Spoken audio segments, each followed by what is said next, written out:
guys, welcome back to my channel and welcome to the third episode of Having Real Conversations. And I just cannot wait for this conversation to happen because I am joined by one of my closest friends in college.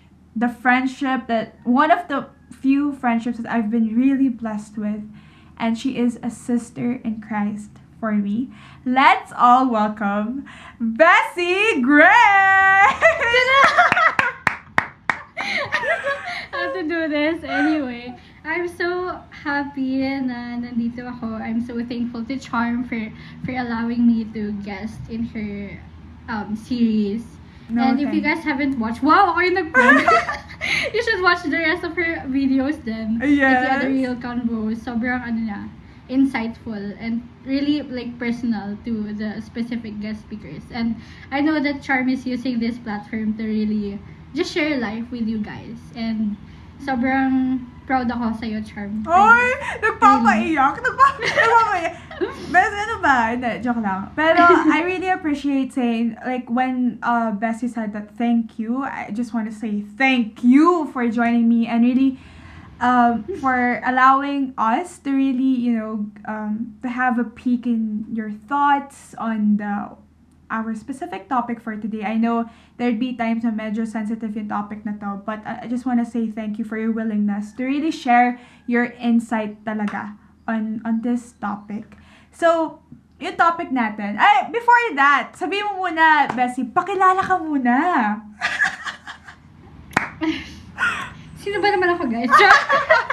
No, I don't know. Well, I guess my name is Bessie and I actually met Charm sa Victory Malate. So we've been attending it college days and now we're here. So I don't know what else do you need to say. Do I need to say to introduce myself? But I guess you will get a glimpse of who I really am as we get more into the video. Yes. So, yung topic natin for today is love. Yo! Love. Sure. Love. Or, may I say, the real kind of love. Honestly, guys, love is such a strong word, but ano ba talaga yung meaning niya?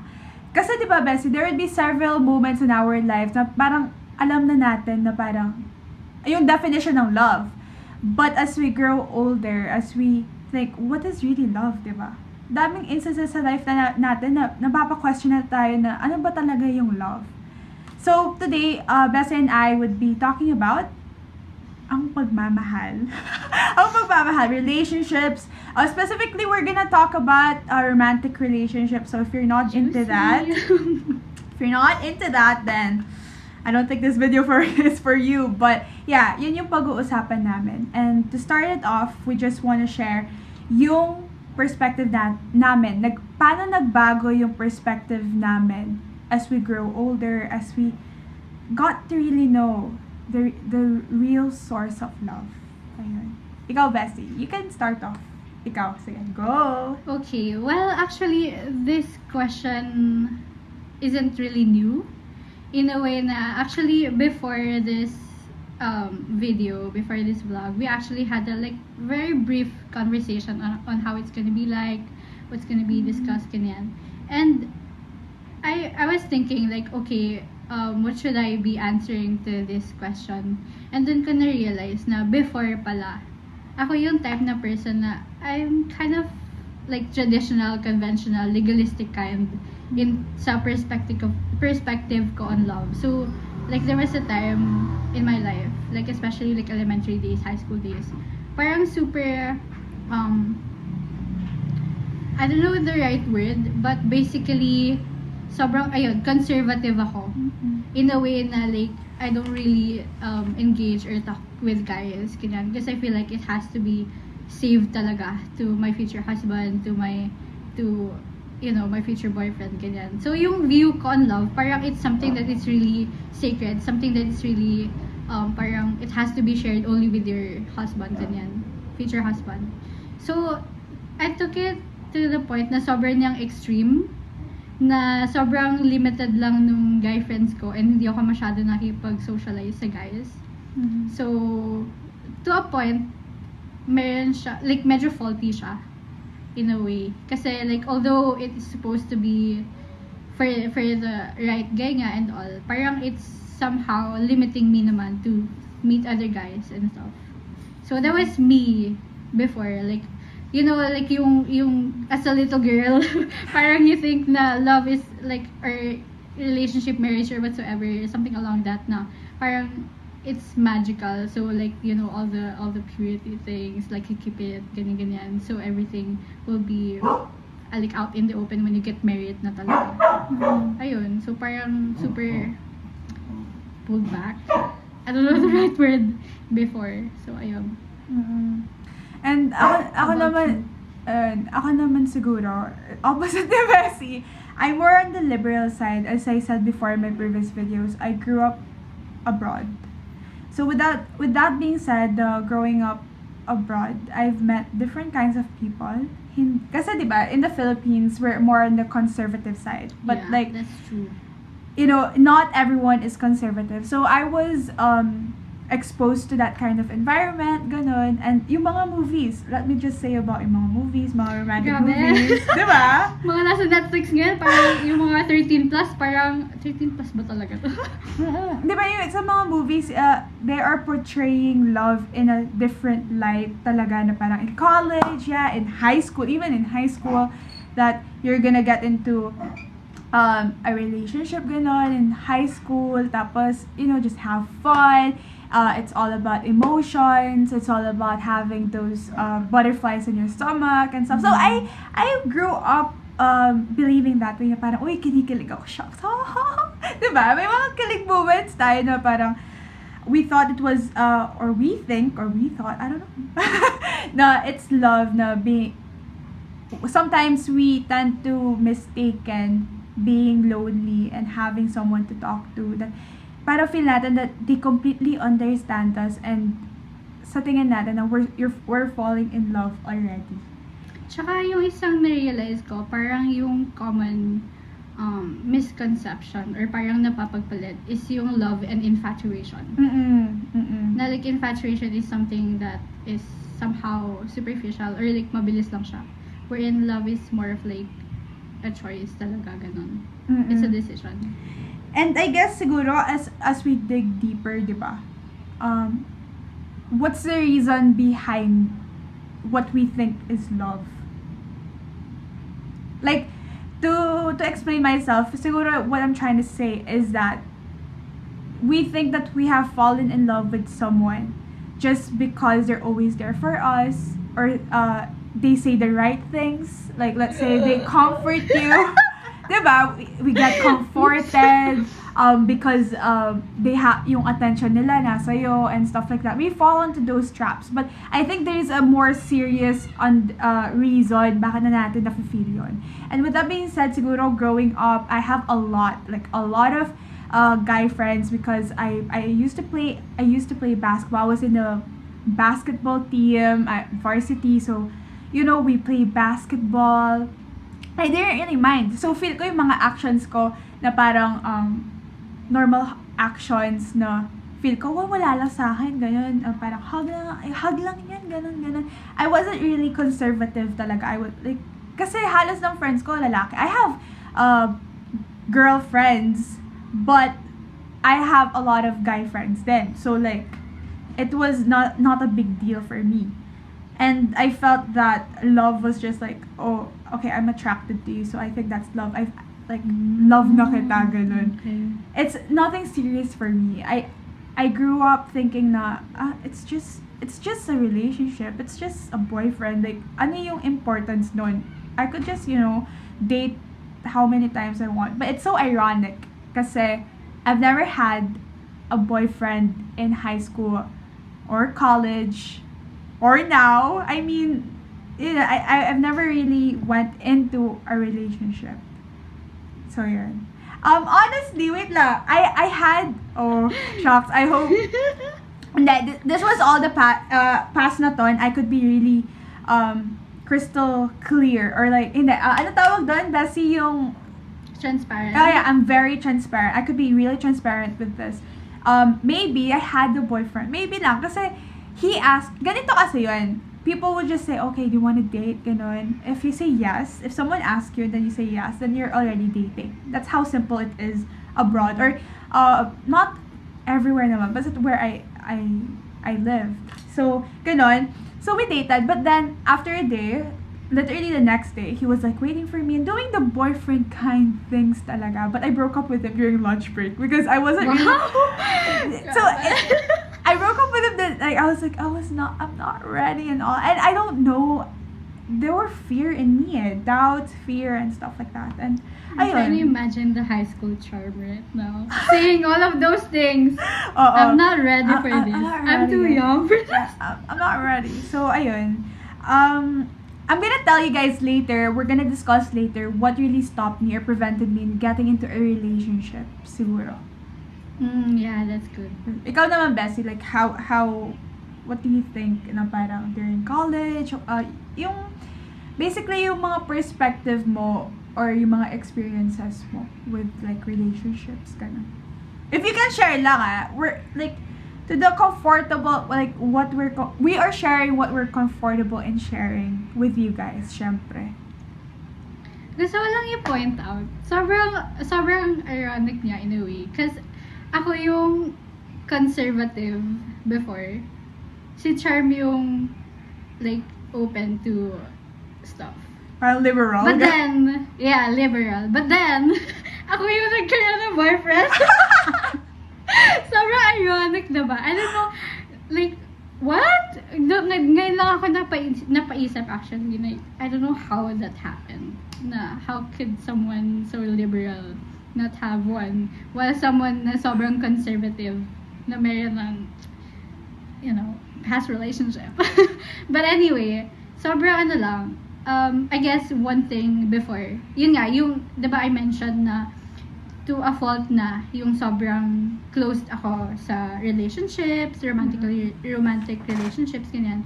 So maybe I was parang when it was sort of introduced to me, hindi naman introduced, pero like when there was a chance for me to know and to experience what it is like to be in a relationship, parang kumagat ako dun. Na it wasn't like a one day thing. Parang it's more gradual.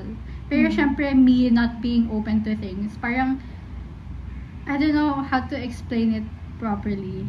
Pero parang alam mo yun, parang when you're so close on things, on perspectives or whatsoever. Now one thing may nag-introduce doon, di ba parang medyo naku-curious ka on what it is. So maybe that was what happened to me. So I went into a relationship na prematurely, like hindi pa ako ready. I felt like I was ready back then, and back then my intentions were pure, well, Christian wise. And like basta like long story siya, pero like my intentions were pure before. But then as I got into it, parang that's when I realized na there are so many things going on pala in a relationship, like so many things you have to be thinking of, especially because like I shouldn't be thinking of myself na lang, I should also be thinking of this person, we should be sharing time together, ganyan. So parang at that moment, parang dun ko na-realize na shucks, ang laking responsibility din pala magkaroon ng boyfriend, ganyan. So I guess yun ang ganda din, tapos dun ko rin na-realize parang maybe that's why the older people are like advising teenage girls or those in school pa na they're discouraging girls na to enter into a relationship prematurely. Kasi may wisdom behind that. Na yun yung na-feel ko. Na parang, I feel like I'm ready na. Pero, in fact, I'm not. Like, there are so many things to explore pa for myself. So many things na I have to understand pa in the real world or whatsoever. Na parang, there was the time na like I'm still vulnerable to things. I'm still like being shaped into the person that I need to be. So, ayun, na parang in a way that period or that season in my life nang nagkaroon ako ng relationship. Parang in a way, it took my time instead of me figuring things out na parang mas less yung time ko for that. In a way na parang paano ba? Parang it should be a season of me getting to know myself, God, people, getting to know other people pa, ganyan. Pero parang nawala yung season na yun for me. Parang hindi naman siya nawala, pero na-delay, parang ganun. Kasi parang I was trying to fit myself into that relationship when I should be whole muna before I get into a relationship na whole din yung other person. Kasi parang nagkukuhaan lang kami ng energy, ng strengths, ng weaknesses. And in a way, it wasn't healthy anymore. It became toxic eventually. The person was okay, mabait siya and everything. Nothing to question naman doon. Pero the timing and yung season lang talaga, it wasn't the right time for the both of us. So basically, ayun, it didn't work out. Somehow, it's already a good thing right now. Na it didn't, because I learned a lot talaga from that. Ayun. Grabe, yun nga, as you know, as Bessie and I really are open to each other and all, I just want to really state that I've really seen her grow na parang how she talked about it before and how she is talking about it right now.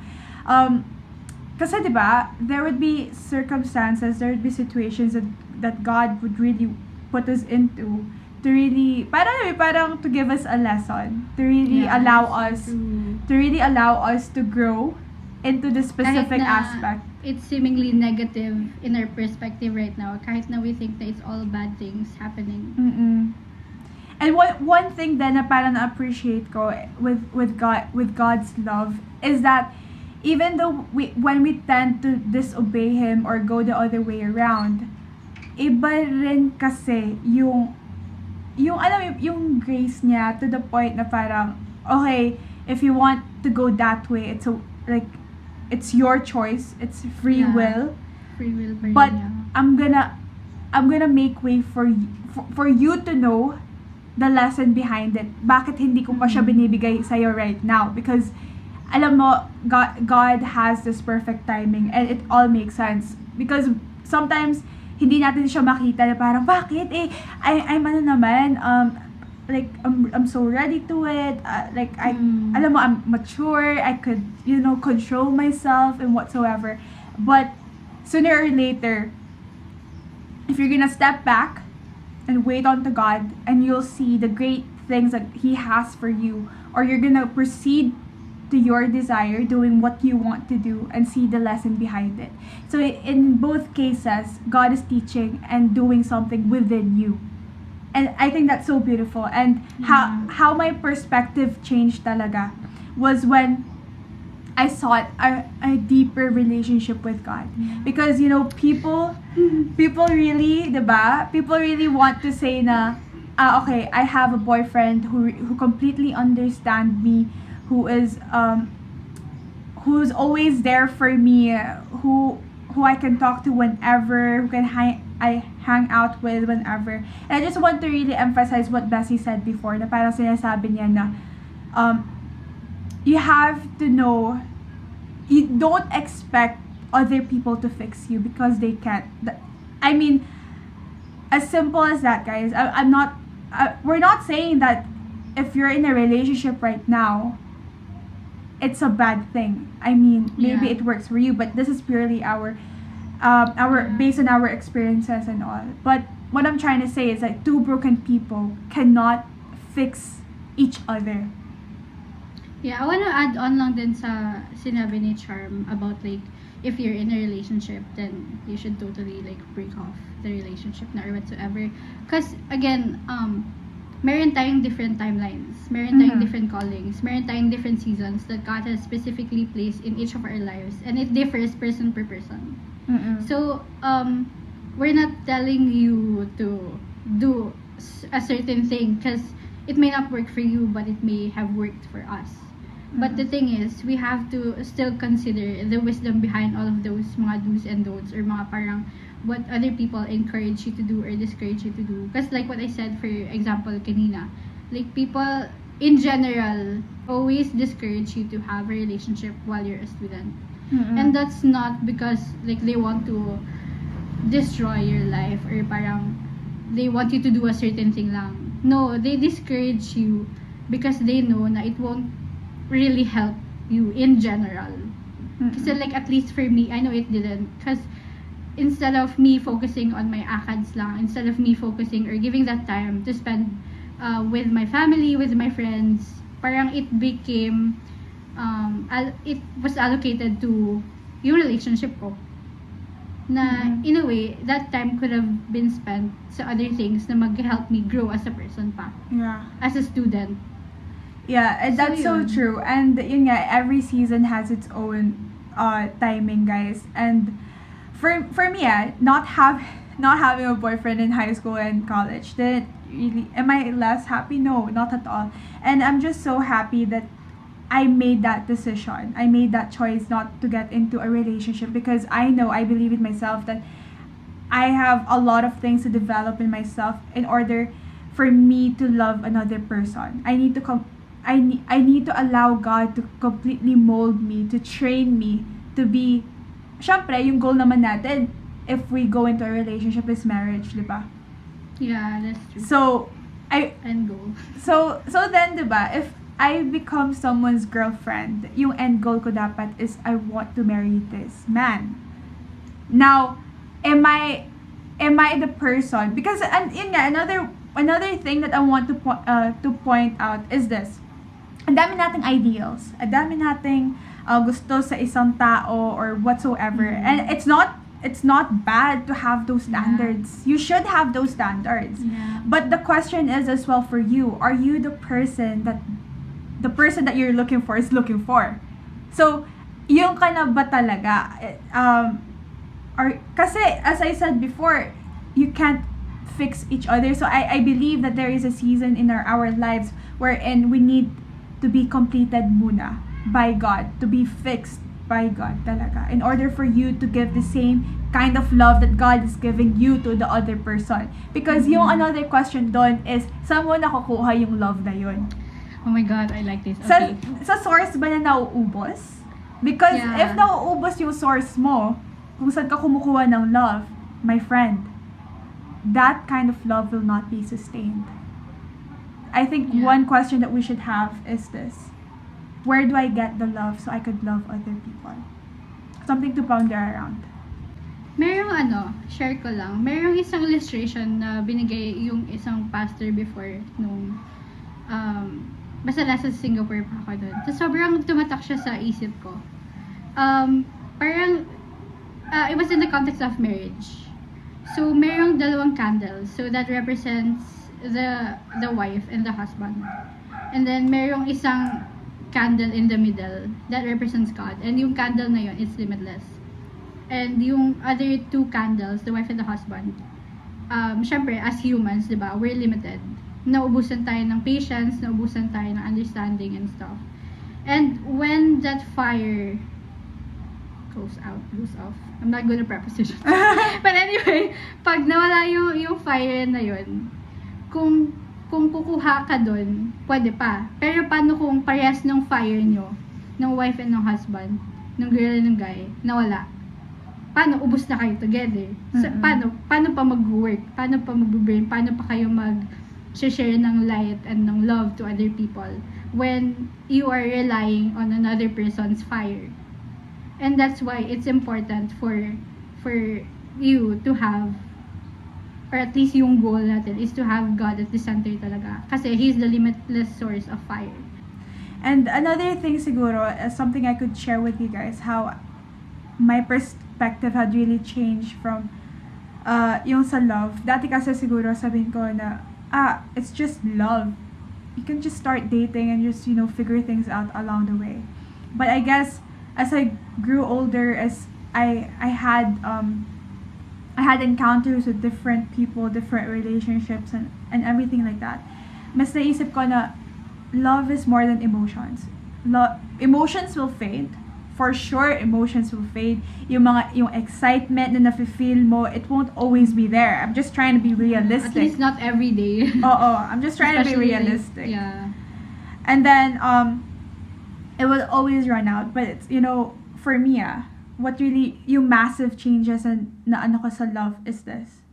Respect, commitment, and your willingness to love someone. Because love is a choice you make every day. There would be times that it will be difficult. Maybe before committing in a relationship, you should ask yourself, am I ready to love this person in the midst of uncertainty? In the midst of parang hard times. Hindi lang puro good times yung love, guys. May responsibility rin yan. It's not only about emotion. Kinikilig ako. Parang gusto ko na no, it's more of responsibility, commitment, and respect. And I guess, yun yung massive change na perspective na nakita ko. And what's the real kind of love? Ano yung definition na real kind of love talaga? And I guess it's that.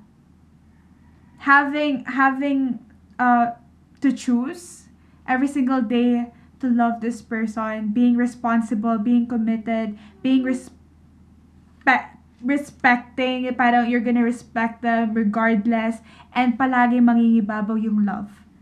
It's not all about emotions, it's not all about the butterflies in your stomach, because those will fade. But what will not is your choice. If you're gonna continue to keep loving this person, regardless yung imperfections nila. Yeah. And I feel like as I grew older, nakita ko yung deeper meaning ng love. Love even includes sacrifices, being selfless, serving one another. And I guess before that, honestly, I'm on the process of really getting to know the real kind of love that really comes from God.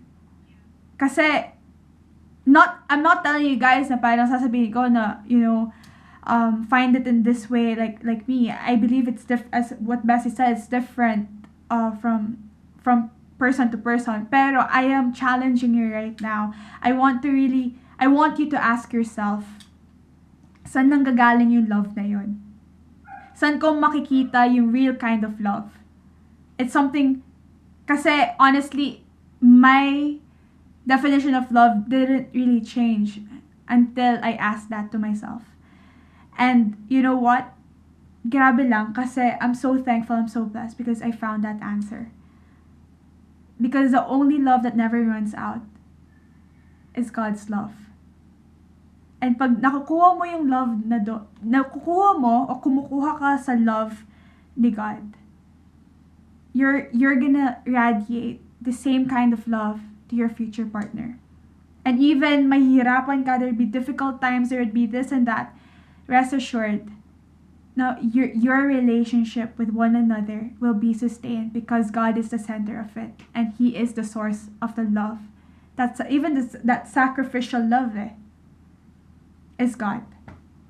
And again, this is a journey. I'm still on the process of really getting to know what love is. Yung mga maybe Bessie and I could really share with you guys yung mga convictions namin that really developed as we got older, as we got to know God a little bit deeper. Ganun. Sige, do you mind explaining ano yung convictions and you can start off by sharing? Okay, sige. So, to be honest, guys, Charm. Honestly, wala pa ako super fixed na mayroong convictions, but then it's not super, yung iba kasi sometimes they have convictions by 10 o'clock they cannot talk to the opposite sex or whatsoever. Kasi meron ding wisdom behind that na parang you're more vulnerable when you're tired or what. So parang you're easily gonna just be open sa kanila when you should be talking about those stuff to your girlfriends or same sex or whatsoever. But for me, one of the critical things or parang I think nandun na rin yung medyo conservative side ko. Lumalabas ulit siya. Pero mas toned down na siya, guys. Madami na akong guy friends. Pero anyway, ayun, syempre, to keep the friendship healthy lang din talaga. And pure and na may iwasan yung mga issue, yung mga pathol, Ayun. Oo, mga paasa dyan. ano, one of the main things talaga, I briefly mentioned it, na if it's a certain topic, if it's a certain issue na sobrang heart issue niya, na alam mo yun, parang basically parang gossip din, na if this person cannot solve or is not involved in the issue, the main issue, then why tell that person? Pero in the context of the opposite sex. So parang if the guy doesn't have to know, if it's not like life and death, and masyado siyang critical or parang serious, or alam mo yun, yung mga bagay na you cannot really just share to the opposite sex. Parang it's better for you to just talk to your girlfriends or to your guy friends. Ganyan. Well, girl, guy, ganyan. Ayun. Tapos, another thing is, spending, well, I don't know ngayong pandemic, pero before, like yung spending time alone together na kayo ng dalawa. Yan. Na kahit hindi siya date, pero lalo na kung like yung ipaplan nyo talaga, tas whole day talaga, yung mga ganyan. Meron kasi iba, like, meron akong guy friends na kaya kong kasama like for lunch lang, ganyan, or pauwi from work, from school, ganyan. Yung mga anomaly siya. Pero yung like plans talaga, or parang there are other ways for you to be joined with other people but you choose not to. Parang yun yung times na no. Kasi parang kahit na walang ganap sa inyong dalawa, but you know, parang I guess, I don't know, parang human nature na din siya to really dadaan lang sa brain mo minsan, what if this person may possibility kaya, okay, are we kaya sabihin mo platonic, kahit sa brief moment. Kahit sabihin mo platonic. Yeah, kasi kahit papano, like may brief moment na yun, baka maglinger siya sa mind mo. If it doesn't, edi, wow. Saludo ko sa'yo. But, yeah. Why test it out when you can prevent it naman? Kasi 'di ba? Kaya So, hello, ang daming best friends na hindi na best friends ngayon kasi nagdevelopan. So like 'di ba? Oo, kaya delik siya. Lalo na if not the right time, or like you know na this person wala naman talaga siyang chance. At saka guys, marami rin akong kilala na sabi nila, wala, hindi, friends lang kami, best friends kami, wala, super platonic, but guys, naging sila.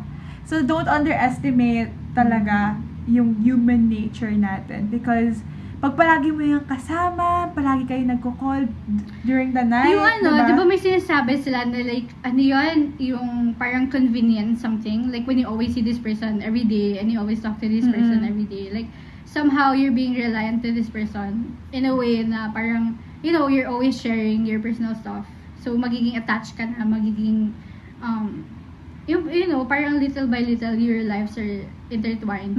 Tapos, parang ang hirap nyo ng paghiwalayan. Na it's not healthy. Kasi,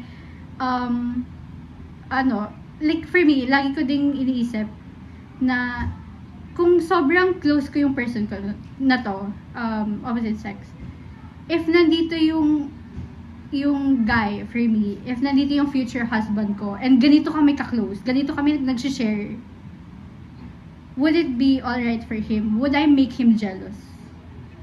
Kasi ako yung person na, I mean, I'm proud to say, but I'm pretty loyal, I'm pretty faithful.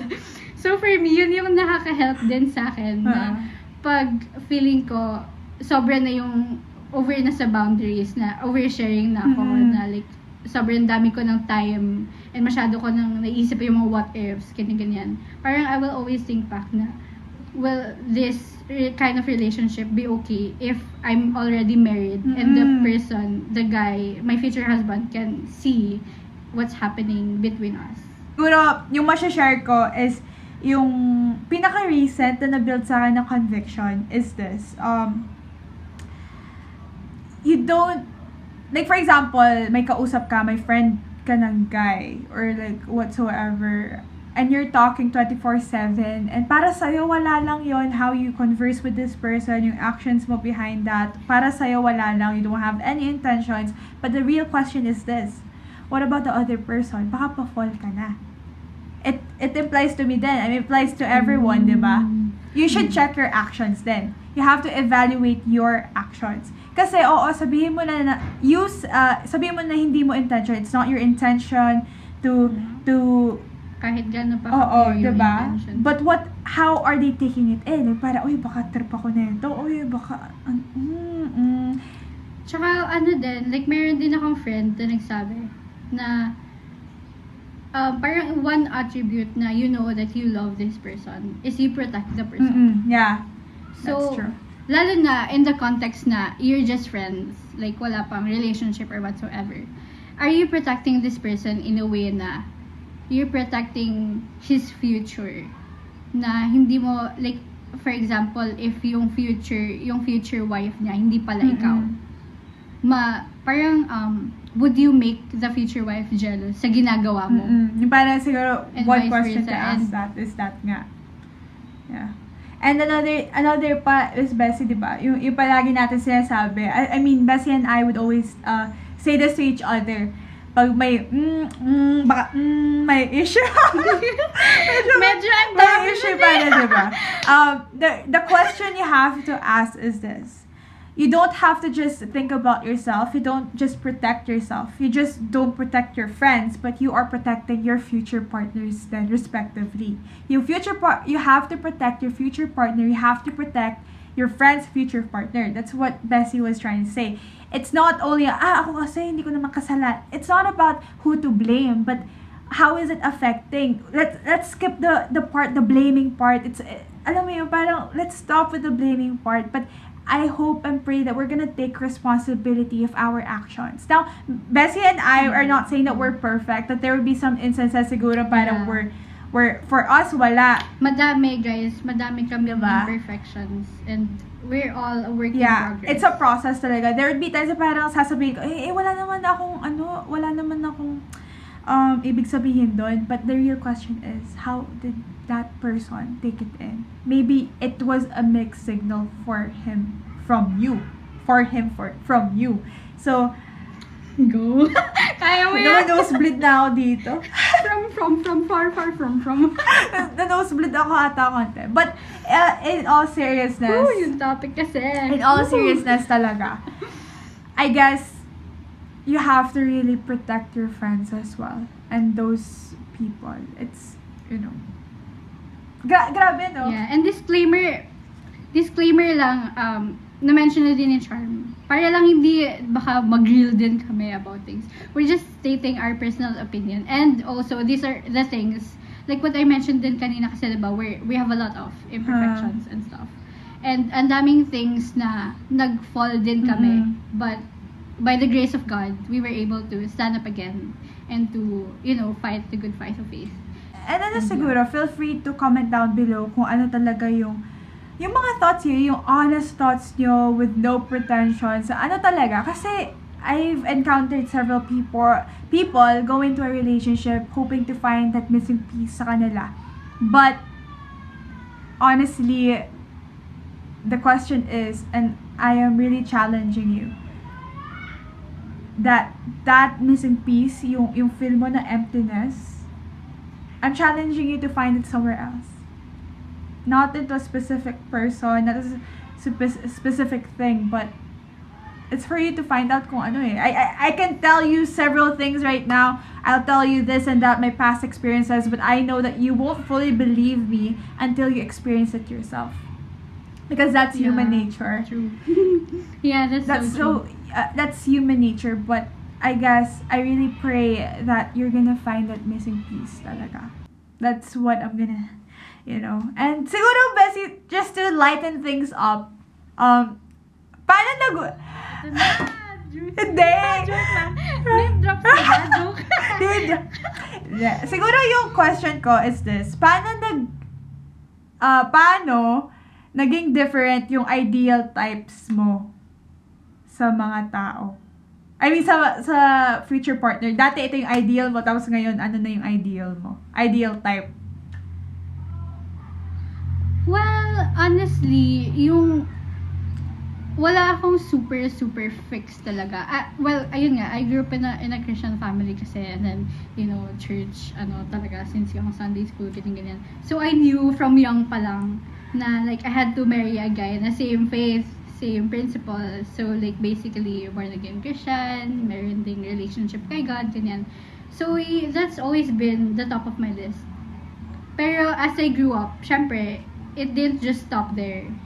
Na parang, especially with my past relationship, or like what I see from married couples, na oh wow, sobrang solid nila as a couple.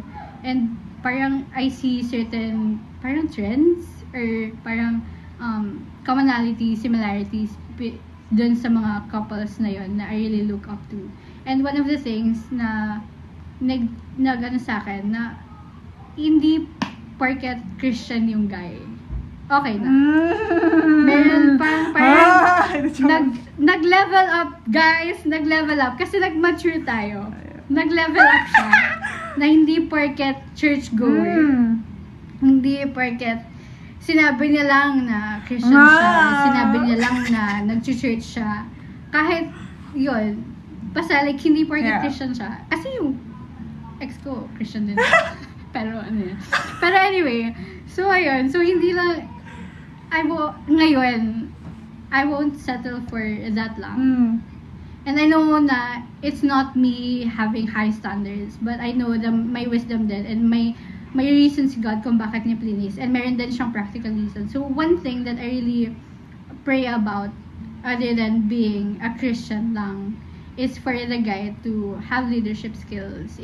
Na he's not all about saying that he's a Christian, but you could see na mayroong fruit talaga of the Holy Spirit. Yeah.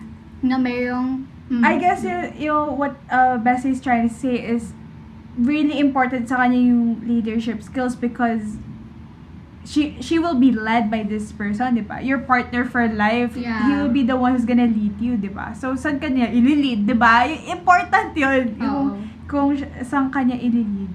Yun. Kasi you're gonna lead each other where? So, yun yung question. Tsaka like, alam mo yun, pag may times na parang ang babaw lang, tapos parang ano ba yan? Di mo alam, di ka makapag-decide, parang gano'n. Parang I don't want to always decide for things. Lalo na pag, alam ko kasi na, as the guy, meron din silang specific role. Meron ako, alam ko yung sa akin. Alam ko yung sa girls, alam ko may role sila. Magkaiba tayo ng roles, equal, whatever. Pero, I wanna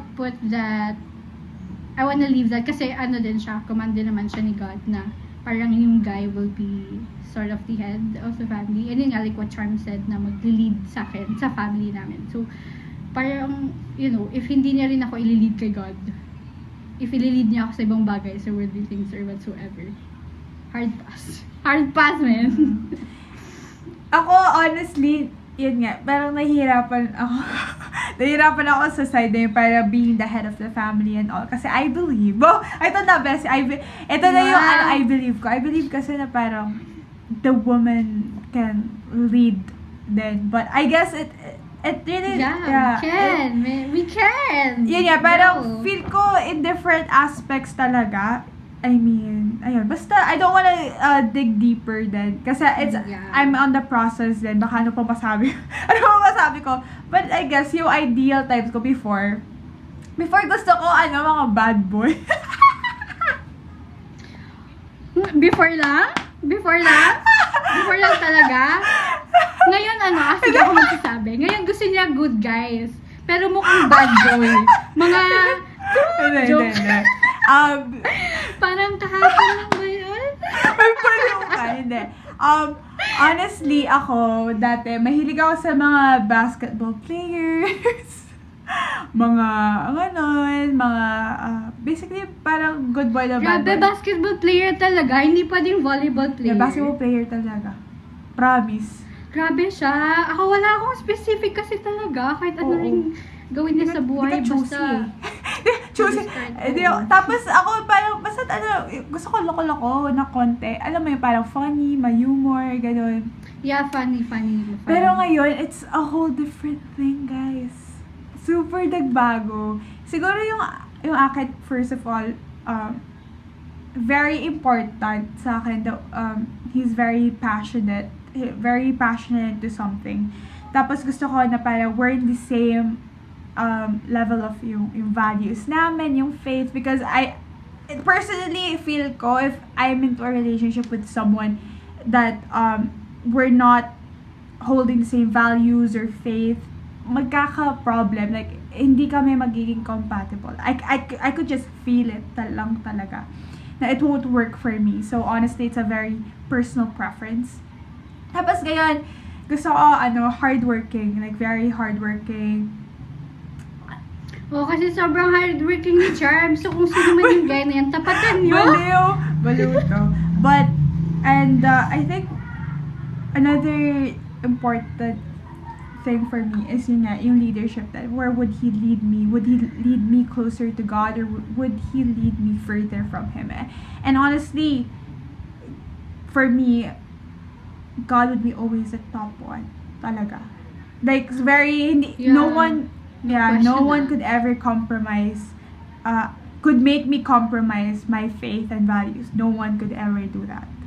Kaya, yun, very important yung faith and values din. And another thing is, gusto ko, very adventurous and funny. Kasi, guys, if you guys know me, I'm like, gusto kong gawin yung bungee jumping, skydiving. I'm a very adventurous person, seeking for more adventures every single day. So, ayun, siguro yun yung mga pero yung pinaka-important, yung non-negotiable ko talaga is having the same faith, passion, and values. That's the most important for me.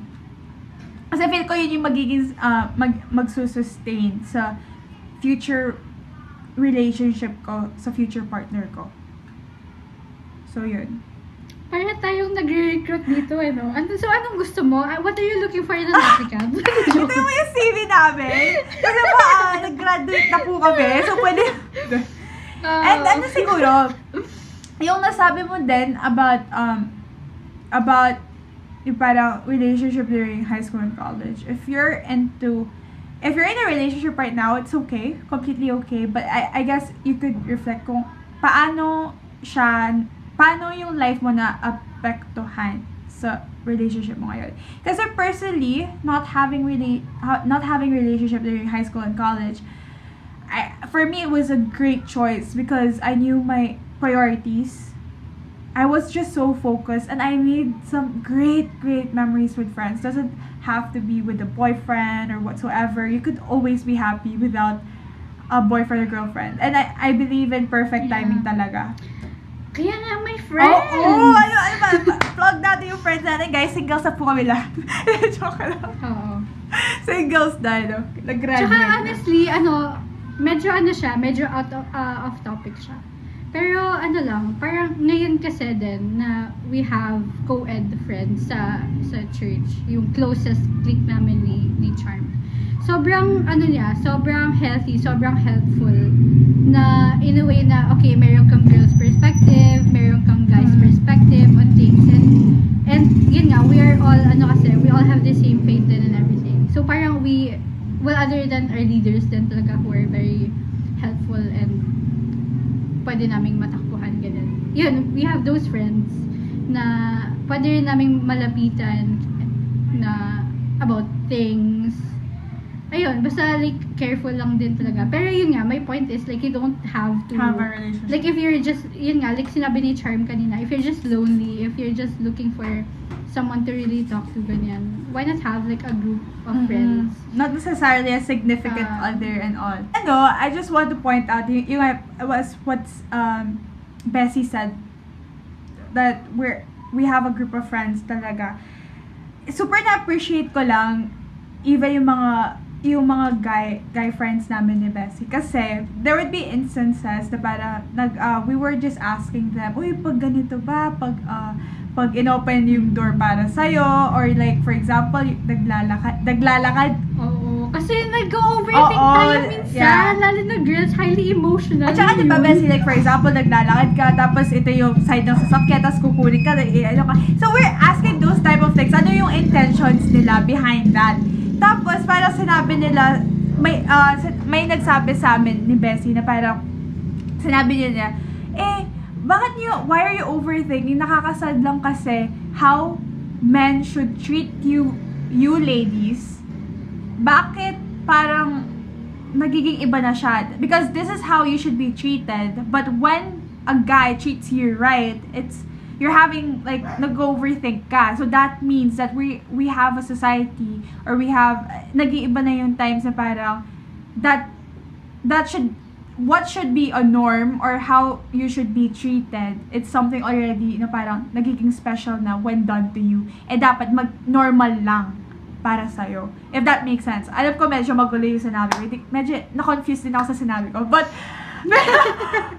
kaya pa. na-confused din ako. But, what I was trying to say is, yun nga, parang, it's something, to be, it should be something normal. Pero, dahil sa how you are treated already, nagiging special na siya. But that's how you should be treated. And maybe we could end with a message or like a final thought or final statement siguro, Bessie, on, ayun nga, parang sa kanila, kahit anong gusto mo sabihin, hindi ko na alam. Okay, sige. Sige. For me, ang masasabi ko lang, wow! Just kidding.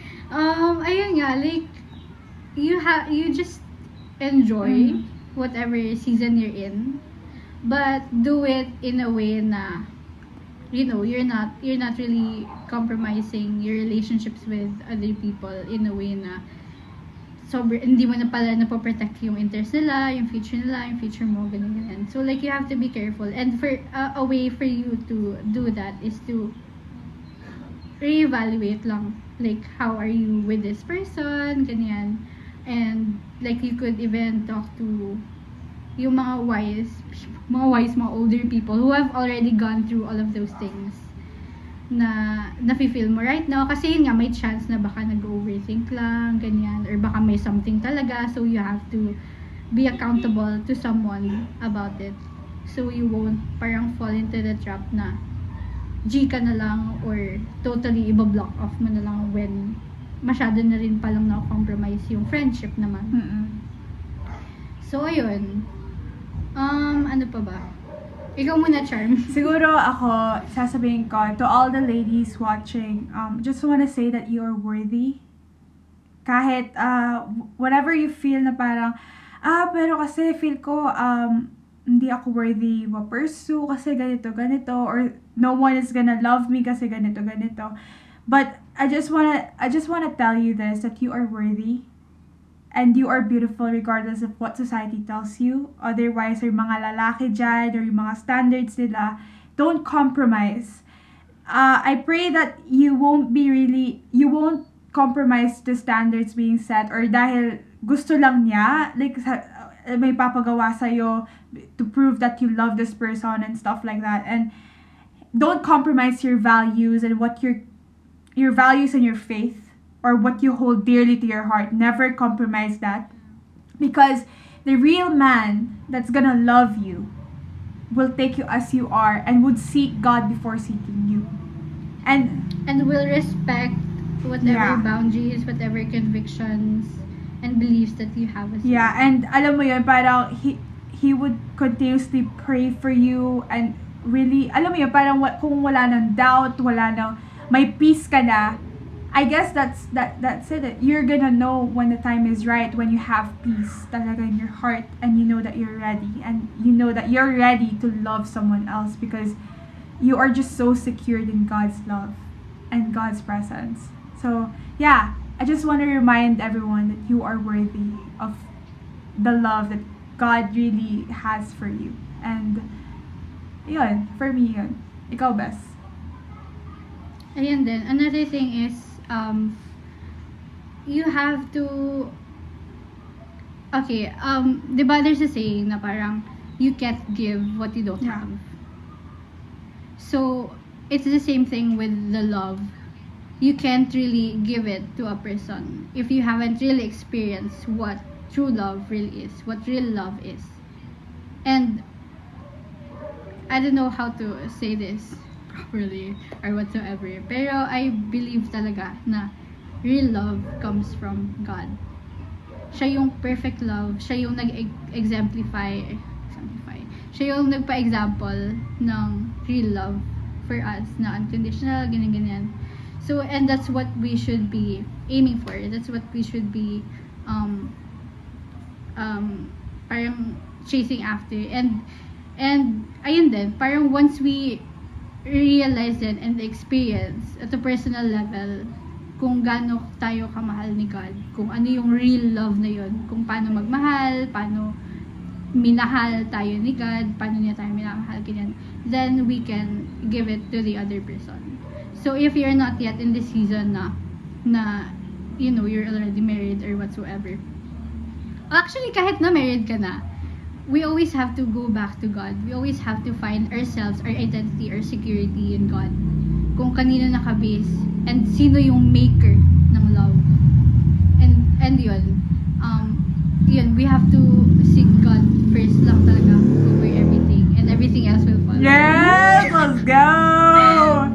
Ayun guys, so feel free to contact us, and I guess we're gonna end it here na lang on to talk about love, yung mga convictions namin, ideal types, and ayun, I just want to say that I just want to thank Bessie for being here. Thank you for sharing your insights, Thank you for having me. Your experiences mo and everything. Thank you. I really appreciate this lady, guys. No joke. Super na-appreciate ko siya. And grabe lang talaga na I've been so blessed with our friendship every season, and I just thank God for her life talaga. And ayun, thank you guys for listening to us. Thank you for watching us, I guess, watching and listening to us. If you are still watching right now, comment down below. Comment down below. Congratulations, you've made it to the last part of Charm's third episode of Having Real Convos. Yeah.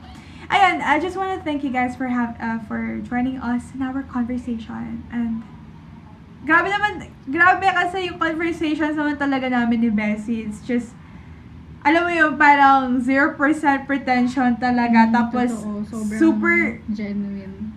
Yeah, like kung papagalitan ako if mali. And ayun, super thankful ako kasi she would always correct me with love. And I appreciate that. So, ayun, I just want to thank you guys for watching and listening to us. And if you have any questions, feel free to comment down below. Or if you want to share anything, experience, thought, or statement, kahit ano yan, you are free to do so, to comment down below.